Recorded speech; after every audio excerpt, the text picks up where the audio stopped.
Mon frère, ma sœur, la prière ne bénit pas. Non, elle ne bénit pas. C'est le travail qui bénit. La prière arrose le travail. C'est semblable à un champ.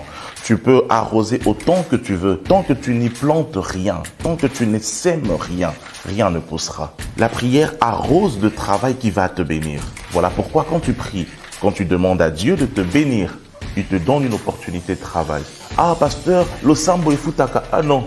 Lo sambo e futaka te nzambende a futaka. La prière en soi n'a pas de puissance. C'est le Dieu que nous prions, c'est lui qui est puissant. Voilà pourquoi on peut prier beaucoup et prier mal. Ah, lui là, il prie 6 heures par jour, 10 heures par jour. Oui, mais est-ce que les résultats sont là? Le plus important, ce n'est pas de prier, mais c'est de prier comme Dieu voudrait que tu pries. Et comme le travail ne tombe pas du ciel, Dieu t'envoie quelqu'un. Parce que Dieu, pour te bénir, il passera par ton prochain. Et tu ne sais pas qui. Pourquoi dénigrer les gens? 10e verset. Cette demande de Salomon plut au Seigneur. Écoutez-moi s'il vous plaît. Salomon demande des compétences pour travailler. Et cela a plu à Dieu. Salomon demande des aptitudes. Et beaucoup, quand ils lisent ce texte, ils pensent que Dieu a béni Salomon de manière magique, de manière surnaturelle. Non.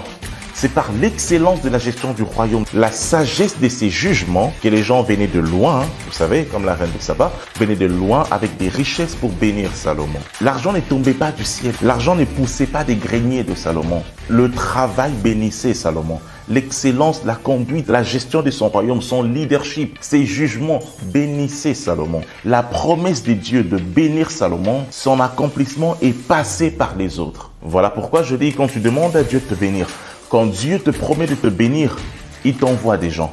Il t'envoie des opportunités de travailler. Il t'envoie des opportunités d'affaires. Et le malheur, c'est de se dire, ok, je demande à Dieu de l'argent, je demande, disons, à Dieu 10 $, et je m'attends toujours à ce que quelqu'un me fasse cadeau de 10 $. Les enfants de Dieu ne sont pas des mendiants. Quand tu demandes à Dieu de te bénir, il te donne une opportunité de travailler. Sois fier de ton travail. Sois fier de gagner ton argent. Cela rentre dans le plan de Dieu. Cela rentre dans la pensée de Dieu. Le problème est que plusieurs, après avoir demandé des bénédictions à Dieu, refusent des opportunités de travailler. Plusieurs, après avoir demandé une bénédiction à Dieu, une somme quelconque à Dieu, s'attendent à une donation. Forcément, ce qui ne devrait pas être le cas.